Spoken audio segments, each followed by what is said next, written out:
네, 우리 메시아 찬양대에 귀한 찬양 감사를 드립니다. 이번 주에는요 설 명절이 껴 있습니다.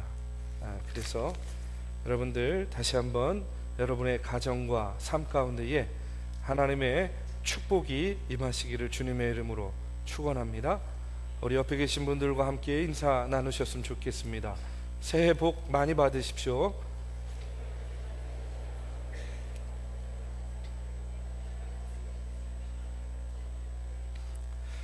네, 세상의 절기로는요 설이 이제 눈앞에 있지만 여러분 기독교 우리 믿음의 사람들에게는요 이번 주부터 가장 중요한 절기가 시작됩니다. 여러분 그게 무슨 절기인지 아십니까? 사순절입니다. 그래서 이번 돌아오는 수요일 날은 우리 성회 수요 예배, 사순절의 시작을 알리는 성회 수요 예배, 제2의 수요일이라고도 합니다. 애쉬 웬즈데이. 그래서 여러분들 제로 여러분의 몸에 십자가를 그리고 우리가 다시 한번 주님의 십자가 앞에 바로 서며 이 사순절을 보내겠습니다 다짐하는 그런 성회 수요 예배를 드립니다. 제가 전에 있던 교회에서는요 이마에다가 제를 그려드렸는데 그러다 보니까 여성분들이 굉장히 힘들어 하시더라고요. 어떻게 한 화장인데. 그래서 저희는요 수요 예배 때 여러분의 손등에 제를 그리고 우리가 두 손 모아서 기도하는 그런 시간을 가지려고 합니다. 여러분 수요 예배에 발걸음을 못 하셨던 분들도 이번 성회 수요 예배는 사순절을 시작하는 날이구나 기억하시고 꼭 참여해 주시기를 바랍니다. 그리고 여러분 여기 보시면 아시겠지만 또 감남산 특별 새벽 기도회가 고난주간에 모이게 되고요. 그때 이제 금요일 날은 성금요 예배로 드리게 됩니다. 그리고 부활절 예배를 드리게 되는데요. 우리가 다른 어떤 절기보다도 이 사순절 절기는 주님의 고난을 생각하고 또 우리가 주님의 십자가 앞에서 바로 살지 못하였던 우리의 삶을 회개하고 다시 내가 주님 안에서 거듭난 삶을 살겠습니다 다짐하는 그런 우리에게 귀하고 복된 사순절 절기가 되기를 주님의 이름으로 축원하고 권면합니다. 이 시간에는요 요한복음 7장 19절에서 24절의 말씀을 가지고 사랑으로 판단하라 하는 제목으로 말씀을 나누려고 합니다. 근데 사실 오늘 말씀을 보면 요 앞에 한 구절이 더 들어가야 돼요. 외모로 판단하지 말고 사랑으로 판단하라.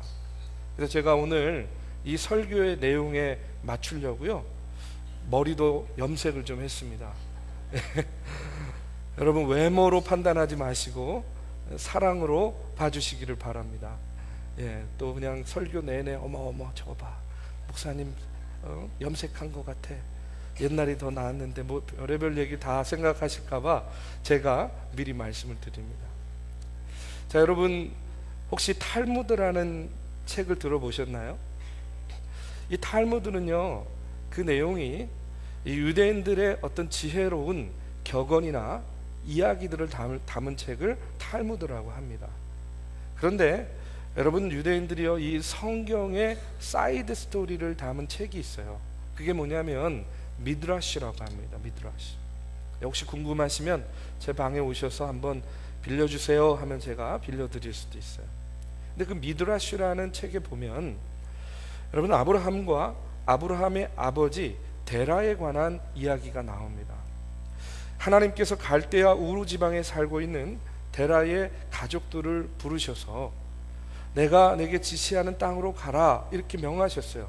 그곳이 어디입니까? 바로 가나안이었죠. 갈대아 우르를 떠나서 가나안으로 가라 명령을 하셨는데 그 명령 가운데에 이 데라의 가족 아브라함의 가족에게 어떤 일이 있었는가를 이 미드라시에 보면요 재미있게 설명을 하고 있습니다. 여러분 이 아브라함의 아버지 데라의 직업이 무엇이었냐면 그 당시에 신상을 깎는 사람이었습니다. 신상을 깎는 사람, 조각하는 사람. 그래서 언제나 이 아브라함의 집의 창고에는 아버지 데라가 깎아놓은 신상으로 가득 차 있었어요. 하루는 이 아버지 데라가 볼 일이 있어서 밖에 나가게 됩니다. 그런데 이 아브라함이 창고에 들어가 보니까 이 신상들이 가득 차 있는 거예요. 그때 아브라함은요, 하나님을 만나고 하나님에 대한 믿음으로 뜨거워져 있었을 때였어요.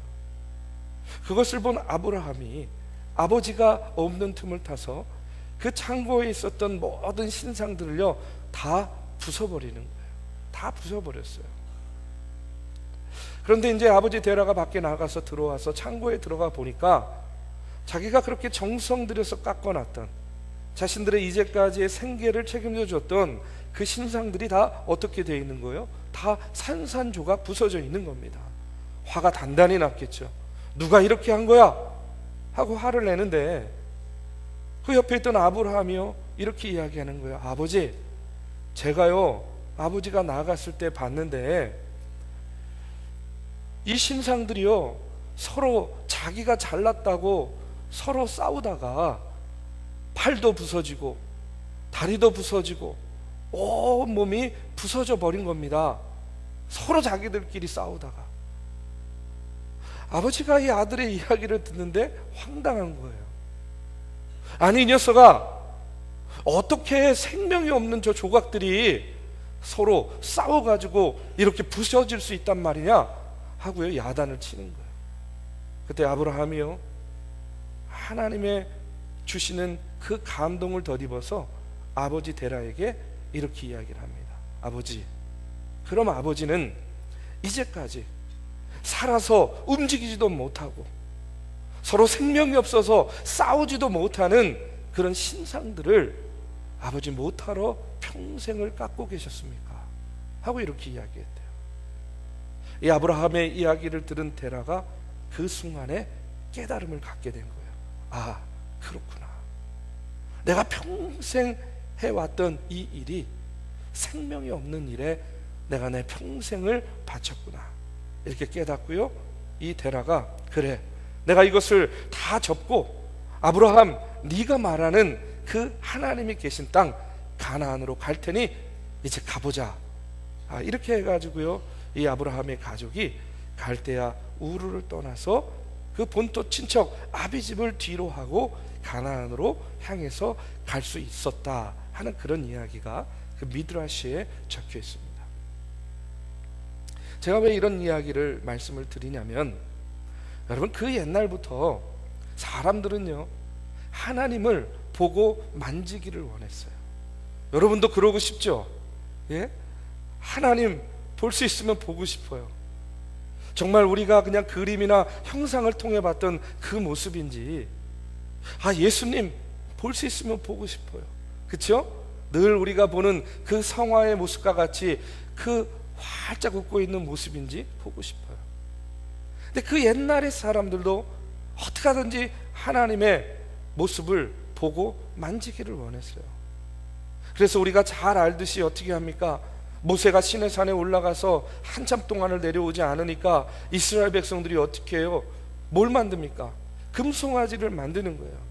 그리고 금송아지를 만들어 놓고 뭐라고 이야기합니까? 이것이 하나님의 형상이다, 이렇게 이야기를 하면서 그 금송아지를 하나님인 것처럼 그들이 떠받들고 숭배하는 것을 우리가 알고 있어요. 그런데 여러분, 하나님께서, 여러분 성경 어디에도 한번 읽어보십시오.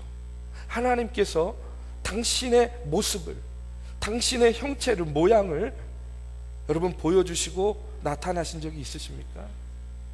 하나님의 음성은 드러나고 나타났지만 하나님의 모습, 형상은요 드러내신 적이 결코 없다는 거예요.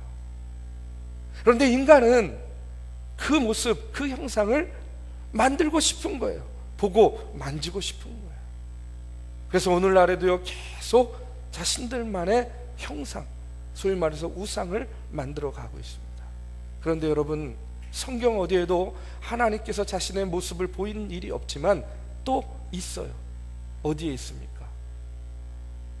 바로 하나님께서 우리에게 형상으로 나타나신 분이 누구예요? 예수 그리스도. 예수님께서, 하나님께서 당신의 모습대로, 독생자 예수 그리스도를 이 땅에 보내주셔서 우리의 죄를 사하여 주시고 십자가에 달려 죽으시고 부활하셨어요. 여러분, 예수님이 하나님이시잖아요. 그렇죠? 그렇기 때문에 하나님께서 당신의 모습을 형상으로 보여주신 이는 누굽니까? 예수님이세요. 그런데 여러분, 이 인간의 눈에 보이는 그 모습으로 이 땅에 오신 예수님께서 부활하신 다음에 어떻게 됐습니까? 하늘로 올라가셨어요. 아니, 그냥 그 모습 그대로 우리 곁에 계셨으면 여러분, 우리가 무언가를 만들어 놓을 필요도 없잖아요. 그렇죠? 엉뚱한 것을 섬길 필요도 없잖아요. 그런데 예수님께서는요, 하늘로 올라가 버리셨어요. 그러면서 요한복음 16장 7절 말씀에서 이렇게 이야기합니다. 그러나 내가 너희에게 실상을 말하노니 내가 떠나가는 것이 너희에게 유익이라. 내가 떠나가지 아니하면 보혜사가 너희에게로 오시지 아니할 것이요 가면 내가 그를 너희에게로 보내리니 하고 이렇게 이야기해요. 인간의 형상으로 오신 예수님께서는 그 모습 그대로 그냥 머물러 계시지 아니하고 우리에게 유익한 것이 내가 떠나는 것이다 하는 그런 말씀을 남기시면서 하늘로 올라가시고 눈에 보이지 않는 성령님을 우리에게 보내주셨다는 겁니다. 오늘도 그 성령님께서 이 자리에 저와 여러분의 삶 가운데에 함께 하시는 줄로 믿습니다. 그렇다면 왜 주님께서는 그 모습을 뒤로 하고 보이지 않는 성령을 우리에게 보내주셨을까? 여러분, 그 이유는 만약에 인간이 하나님의 모습을 볼 수 있고 그래서 그 모습을 우리의 삶 속에서 계속 새기고 만들고 형상화시킨다면 여러분, 인간이요 어리석고 연약해서 그 형상으로 인해서 오히려 그 주님의 본래의 실상을 놓쳐버리고 오해할 가능성이 많기 때문이다. 저는 그렇게 믿습니다. 오히려 형상을 보면서 오히려 주님의 본질을 보지 못하는 거예요. 오히려 그 모습을 보면서 보이지 않는 하나님의 온전하신 뜻을 제대로 보고 분별하지 못할 가능성이 많기 때문에 여러분, 인간이 보거나 만지기를 원하고 새기기를 원하고 또 지니기를 원하는 하나님의 모습이라는 것이요, 앞서 말씀드린 이스라엘 백성들이 만든 그런 금송아지 같은 것들이에요. 하나님의 모습을 왜곡하였어요. 오히려 이것이 하나님이다 하는 그런 모든 것들이요, 본래의 하나님의 뜻과 멀어지게 하는 그런 도구가 되었던 것을 여러분, 우리가 얼마나 잘 알고 있습니까? 그래서 고린도후서 4장 18절의 말씀에 보면 성경은요, 오늘 우리에게 이렇게 말씀해 주고 계십니다. 우리 한번 같이 읽어보겠습니다. 우리가 주목하는 것은 보이는 것이 아니요 보이지 않는 것이니 보이는 것은 잠깐이요 보이지 않는 것은 영원함이라. 아멘. 보이는 것은 잠깐이지만 보이지 않는 것은 영원함이라. 여러분, 신앙은 무엇입니까? 바로 신앙은 눈에 보이는 형상이나 모양을 추구하고 그것을 만들고 그것을 완성해 가는 것이 아니라, 신앙은, 참된 신앙은 눈에 보이지 않는 그 본질을 쫓아가면서 그 본질을 내 삶 속에서 이루어가고자 노력하면서 우리가 이 땅에서 조그맣게라도 그 하나님의 뜻대로 실천하고자 하는 그 행위가 바로 신앙이다 하는 사실을 여러분 기억하시기 바랍니다. 그래서 참된 크리스천이 되기를 원한다면요, 눈에 보이는 그 어떤 형상이나 모양에 연연하지 않고 또 눈에 보이는 것들에요 일비하면 안 된다는 거예요. 보이는 것들에 연연하다가 막상 중요한 보이지 않는 본질을 놓쳐버리면 여러분, 그것이야말로 금송아지 만들어 놓고 이것이 하나님이다, 이제 됐다 하면서 좋아했던 그 옛날에 이스라엘 백성들과 다를 바가 없다는 그런 이야기예요. 그런데 여러분, 오늘 본문에 나오는 유대인들을 보면 유대인들이 바로 그와 같이 살았어요. 유대인들은요, 율법에 안식일을 거룩하게 지켜라, 안식일에 일하지 말아라 하는 그 율법의 조문을 붙잡고요, 그것을 지키고자 아주 철저하게 안식일에는 아무것도 하면 안 된다, 쉬어야 된다, 이런 생각에 사로잡혀 있었습니다. 근데요, 참 아이러니하게도 안식일에는 아무것도 하면 안 되고 안식일에는 모든 일을 다 쉬어야 되는데, 여러분, 그들은요, 왜 하나님께서 안식일에 아무것도 하지 말고 쉬어야 된다라고 이렇게 말씀하셨는가 하는 그 본질에 대해서는 관심이 없었다는 거예요. 그냥 하나님이 쉬라 했으니, 율법에 그렇게 적혀 있으니 아무것도 하면 안 된다 하는 그런 생각만 가지고 있었다는 그런 이야기예요. 그런데 그와 같은 이 안식일에 쉬어야 된다라는 이 규정 가운데서도 또 예외가 있었어요. 어떤 예외가 있었냐면, 여러분, 안식일에 모든 사람이 다 쉬는데 쉬지 않는 사람이 있습니다. 그게 누군지 아세요? 제사장은 안 쉬는 거예요. 제사장은요, 안식일에 백성들이 가지고 온 재물들을 잡아서 어떻게 해야 돼요? 제사 드리는 일을 해야 되는 거였어요. 그리고 유대인들은 그와 같은 제사장의 모습을 보면서 그 제사장을 신성시까지 하게 되었어요. 또 다른 예를 하나 더 들면, 여러분, 유대인들은요, 남자아이가 태어나면 태어난 지 8일 만에 뭘 행했습니까? 할례를 행했습니다. 오늘 말씀에도 나오죠. 그런데 여러분, 8일째 되는 날이 안식일하고 겹칠 수 있잖아요. 여러분, 그러면 어떻게 했을까요? 안식일이 지난 다음에 9일째 되는 날 할례를 했을까요? 그렇지 않습니다. 또 할례만큼은 예외였어요. 할례만큼은 안식일과 겹쳐도 그것을 뒤로 미루지 않고 8일째 되는 날 안식일이어도 할례는 행했다는 그런 이야기입니다. 그렇다면 여러분 안식일임에도 불구하고 왜 제사장은 쉬지 않고 재물을 잡는 일을 해도 괜찮고, 왜 안식일임에도 불구하고 부모들은 자녀들의 할례하는 일을 해도 용납이 되었는가?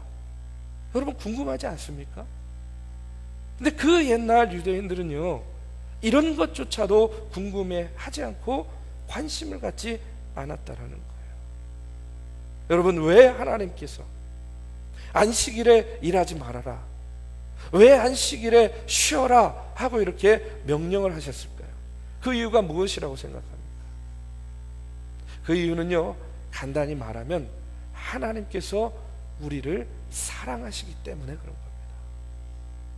하나님께서 우리를, 인간을 사랑하시기 때문에 안식일에 규정을 둔 거라는 그런 이야기예요. 무슨 이야기냐면, 하나님께서는요, 늘 바쁘고 분주한 일상을 사느라고 늘 땅만 바라보고 하늘을 바라보지 못하는 그런 인간들에게 안식일 하루만큼은 쉬면서 어떻게 하라는 거예요? 하나님께 예배하고 하나님을 바라보라는 거예요. 너희들이 세상 가운데에서 그 바쁘고 분주함 가운데 살았다면 안식일 하루만큼은 나랑 교제하자는 겁니다. 나랑 교제하자. 나랑 하나가 되자. 예배를 통해서, 제사를 통해서 너희들 나랑 하나가 되자 하는 그런 뜻에서 바로 안식일을 만든 거예요. 왜요? 우리를 사랑하기 때문에. 그러면 왜 안식일에 제사장은요, 재물을 잡아도 됐습니까? 왜 안식일에 제사장은 일을 해도 됐습니까? 역시 그 이면에도 하나님의 사랑의 원리가 있는 거예요. 왜 그렇습니까? 백성들이, 제사들이 예배하기 위해서 제물을 가지고 왔는데 제사장이 그 제물을 잡으면서 그들의 죄와 허물을 용서해 주십시오 하고 하나님께 예배드려야 되잖아요. 그렇죠? 그래야 그 하나님의 죄사함을 갖고 속죄함을 받고 그들이 다시 세상 가운데로 나아갈 수 있기 때문에 그 하나님의 사랑을 그들이 경험하도록 하기 위해서 제사장만큼은 안식일에 일할 수 있도록 한 거예요. 바로 그 이면에도 우리를 향한 하나님의 사랑의 섭리가 자리 잡고 있다는 그런 이야기입니다. 마찬가지로 일하지 말아야 될 안식일에 부모가 자식에게 할례를 행하는 일을 왜 하나님께서는 용납하셨는가? 역시 마찬가지로 하나님께서 우리를 사랑하시기 때문입니다. 여러분, 할례가 뭡니까? 인간에 대한 하나님의 영원한 사랑의 증표입니다. 그렇기 때문에 그 영원한 사랑의 증표만큼은 안식일에도 행할 수 있도록, 그래서 하나님의 사랑을 몸소 행하고 느낄 수 있도록 하기 위해서 안식일에 할례를 행할 수 있도록 용납한 거예요. 그런데 여러분, 그 당시의 유대인들은 이 눈에 보이는 안식일의 모양, 제사의 모양, 할례의 모양에만 집착해서요, 그것보다 더 중요한 본질, 지금 말씀드렸던 하나님의 마음, 아버지의 마음을요, 그들은 깨닫지 못했어요. 인간을 사랑하시는 하나님의 마음을 그들은 전혀 의식하지 않았다는 그런 이야기입니다. 그래서 결과적으로 어떻게 됩니까? 안식일을 그렇게 열심을 다해서 섬겼어요. 제사도 그렇게 열과 성을 다해서 드렸습니다. 자식들에게 어김없이 할례를 행하는 외적인 모양을 다 갖췄는데도 불구하고 본질적으로는 어떻게 됐습니까? 하나님과는, 주님과는 전혀 관계없는 그런 자들이다 꾸짖음 받고 책망을 받게 되었다는 그런 이야기예요. 여러분, 아무리 형식이 뛰어나고 아무리 모양이 좋고 아무리 보이는 것이 훌륭하다 할지라도요, 가장 중요한 하나님의 사랑이 그 안에 없으면 여러분, 오히려 그것들이요, 하나님의 뜻을 분별하고 하나님의 사랑을 깨닫는 데에 오히려 장애물이 될 수 있다 하는 사실을 우리가 다시 한번 깨달아야 될 줄로 믿습니다. 유대인들이 안식일에 병자를 낫게 하신 주님을 죽이려 한 이유가 바로 여기에 있는 거예요. 그들은 일할 수 없는 안식일에 일하시는 예수님의 뭐만 본 겁니까? 겉모양만 봤기 때문에. 안식일에 지켜야 될 정신이 무엇입니까? 하나님 사랑 아닙니까? 안식일에 전해야 될 것이 무엇입니까? 하나님의 사랑 아닙니까? 그렇다고 한다면, 병들어 죽어가는 자가 있다고 한다면 그날이 안식일이라 할지라도 그를 일으켜 세우는 것이 여러분의 하나님의 뜻 아니겠어요? 하나님이 진정 원하시는 바가 아니겠냐는 그런 이야기예요. 그래서 오늘 주님께서는 23절, 24절의 말씀에서 이렇게 이야기하는 겁니다. 모세의 율법을 범하지 아니하려고 사람이 안식일에도 할례를 받는 일이 있거든. 내가 안식일에 사람의 전신을 건전하게 한 것으로 너희가 내게 노여워하느냐? 외모로 판단하지 말고 공의롭게 판단하라 하고 이렇게 말씀하고 있는 겁니다. 간단히 말하면 이런 거예요. 주님께서 겉모양으로 판단하지 말고 하나님의 사랑으로 판단하라 하고 이렇게 명령하고 있는 겁니다. 겉모양으로 판단하지 말고 하나님의 사랑으로. 제가 예전에 청년 사역을 할 때 이런 일이 있었습니다.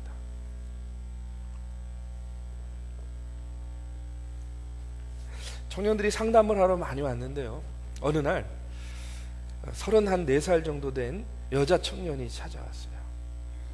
그래서 이런저런 얘기를 하다 보니까 아무래도 당연히 나이가 있다 보니까 결혼에 대한 이야기를 하게 되잖아요. 너는 어떤 배우자를 만나기를 원하니? 어떤 남자를 만나기를 원하니? 하고 이렇게 이제 물어봤어요. 근데 이 친구가 이제 대답하는 거예요. 목사님, 저는요 이런 남자면 좋겠어요 하고 이야기를 하는데 그 내용이 이런 거예요. 여자 형제 없는 집안의 남자를 만나고 싶다는 거예요. 그래서 왜? 그랬더니 결혼한 다음에 시누이들과의 갈등이 부담스럽다는 거예요. 또 장남도 싫고 외아들도 싫대요. 아니 그건 또 왜? 그랬더니요, 아들을 낳아야 된다는 그런 부담을 갖기가 싫다는 거예요. 그리고 또 며느리를 딸처럼 생각하는 시부모 사랑 듬뿍 받을 수 있을 거다 생각하기 때문에 남자 형제만 있는 집안의 남자였으면 좋겠다는 거예요. 제가 속으로만 생각했습니다. 얜 어렵겠구나.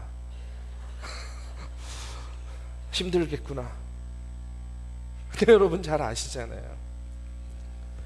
여러분 이런 조건을 아무리 갖춘다고 해도 실제로 살아보면 이렇게 됩니까? 내가 생각하고 내가 예상한 대로 그렇게 돼요? 여러분 그렇지 않잖아요. 근데 우리는 이미 살아봤고 살고 있으니까 그 사실을 아는데 아직 모르는 거죠. 철이 없는 거예요. 근데 어쨌든 권면해 줘야 되잖아요. 그렇죠? 그래서 어떻게 권면을 할까 생각을 하다가 이렇게 얘기했어요. 야, 꼭 그렇지는 않아. 여자 형제가 있는 집안 정이 많아. 사실 저도 잘 모릅니다. 예. 그렇지만 또 권면해야 되니까, 야, 여자 형제 있는 집안 정이 많아.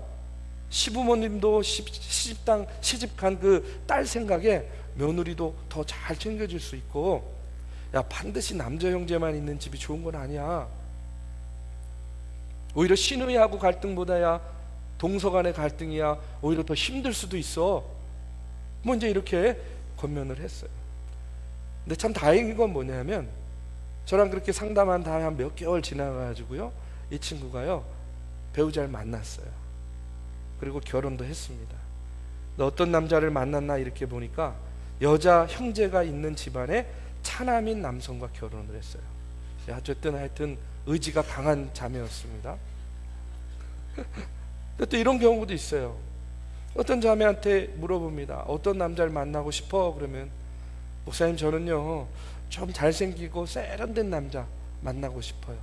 촌스러운 남자는 싫어요. 이래요. 근데 여러분 이거 하나만 알고 둘은 모르는 거예요. 왠지 아십니까? 세련된 남자 뒤에는 누가 있어요? 세련된 엄마가 있는 거예요. 그렇지 않습니까?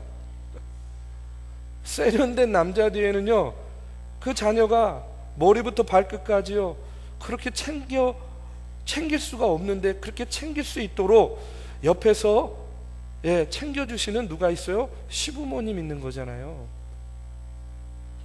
그렇잖아요. 오히려 촌스러운 남자가 더 나을 수도 있습니다.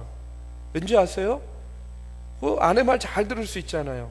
이거 매, 뭐 이거 입어, 뭐 이렇게 해. 그러면 오히려 촌스럽고 수더분한 남자가 오히려 아내를 편하게 해줄 수도 있거든요.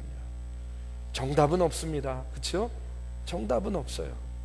근데 중요한 건 뭐냐면, 여러분 우리가 눈에 보이는 모습, 사람을 만나고 선택하는데도 겉모양만 보고 판단을 하게 되면 여러분 어떻습니까? 그 이후에 큰 낭패를 볼 수도 있다는 거예요. 여러분 결혼을 할 이성을 선택하는데 가장 중요한 것은 뭐가 돼야 돼요? 가장 중요한 조건은 뭡니까? 예? 여러분 다 그 조건으로 선택하신 거 아니에요? 여러분 결혼할 때 가장 중요한 조건은 사랑이잖아요. 사랑. 예? 사랑이 있어야 여러분 아무리 좋은 조건, 내가 생각한 모든 환경을 다 갖췄다 하더라도 사랑이 없으면 힘들잖아요. 근데 조금 부족하고 내 성에 차지 않더라도 여러분 사랑이 있으면 어떻게 해야 됩니까? 아유, 미운 정, 고운 정 다 들어서 여러분 또 그렇게 저렇게 살아가게 되는 거 아닙니까? 여러분 저는요 오늘 우리의 신앙생활도, 오늘 우리가 하나님을 바라보는 그런 마음과 시각도 마찬가지라고 생각합니다. 여러분 우리가 하나님을 바라볼 때도, 우리가 누군가를 바라볼 때에도 우리를 사랑하시는 그 하나님의 그 마음과 그 눈으로 바라보게 된다고 한다면, 여러분 하나님의 사랑으로 판단할 때에만 눈에 보이는 겉모양으로 인해서 보이지 않는 하나님을 우리가 놓치지 않을 수도 있는 거고요, 하나님의 사랑 안에서만 눈에 보이는 형식이나 본질을 여러분 제대로 우리가 파악할 수 있게 된다는 그런 이야기입니다. 그와 같은 사람이 하나님의 뜻을 바로 깨닫고 바로 실천하는 참된 크리스찬이 될 수 있다고 저는 믿습니다. 여러분 우리가 예배드리는 이유가 무엇입니까? 여러분 예배의 모양이 중요한 것이 아닙니다. 예배의 순서가 중요한 것이 아닙니다. 여러분, 우리의 예배당의 이 환경이 중요한 것도 아니에요. 중요한 것은 뭐냐면, 우리가 예배드리는 이유는 우리를 죄와 죽음에서 살려서 우리를 죄의 종노릇하는 것이 아니라 하나님의 종노릇하고, 궁극적으로는 하나님 나라 천국의 백성으로 삼아주신 우리 하나님, 우리 예수 그리스도께 영광을 돌리기 위해서 우리가 오늘도 주의 전에 나와 예배드리고 있는 것 아니냐는 거예요. 여러분, 왜 우리가 기도합니까? 우리가 정신 수양하려고 기도합니까? 하소연할 데가 없어서 푸념하려고 기도합니까? 내 욕망을 이루기 위해서 기도합니까? 아니에요. 우리가 기도하는 이유는 하나님의 그 크신 사랑에 내 모든 삶을 다 맡기고 전적으로 의탁하기 위해서 우리가 하나님께 기도하는 겁니다. 왜 우리가 입술을 벌려서 하나님께 찬양합니까? 우리의 감정을 고조시키려고 찬양합니까? 나 노래 한 노래 해, 나의 노래 실력을 뽐내려고 찬양합니까? 여러분, 그렇지 않습니다. 내가 받은 바 은혜가, 받은 바 사랑이 너무 크기 때문에 내 마음의 중심에서 우러나오는 목소리로 하나님께 찬양으로 영광을 돌리기 위해서 우리가 하나님께 찬양하는 겁니다. 왜 우리가 성경을 읽습니까? 왜 우리가 말씀을 묵상합니까? 여러분, 그 이유는 보이지 않는 이 인생의 길을 가면서 때로는 좌로 우로 치우칠 때가 너무나도 많은데, 그것을 흔들리지 않는 진리의 말씀 가운데 바로 세워서 주님의 말씀이 내 발의 등이 되고 내 길에 빛이 되게 하기 위해서 여러분, 우리가 말씀을 읽고 묵상하는 거 아니냐는 거예요. 여러분, 우리가 왜 구제합니까? 어떤 사람이 아무리 전 재산을 다 팔아서 구제를 행한다 하더라도, 여러분, 내가 사람의 겉모양을 보고 상대를 판단한다면 그와 같은 구제가요, 오히려 교만의 도구가 될 수도 있고 다른 이들을 업신여기는 그런 도구가 될 수도 있다라는 거예요. 사랑하는 우리 믿음의 성도 여러분, 하나님께서는요, 충만하신 사랑으로 지금 이 자리에 함께 하시는 줄로 믿습니다. 눈에 보이는 것들 때문에 여러분, 오늘 우리와 함께 하시고, 눈에 보이는 것들 때문에 오늘 우리의 삶 가운데 함께 하시는 그 주님의 사랑을, 그 은혜를 여러분 놓치지 마시기를 주님의 이름으로 축원합니다. 하나님의 사랑으로 바라보고, 하나님의 사랑으로 측량하고, 하나님의 사랑으로 우리가 판단할 때에, 그때부터 저와 여러분이요, 진정한 크리스찬으로 거듭나게 될 줄로 믿습니다.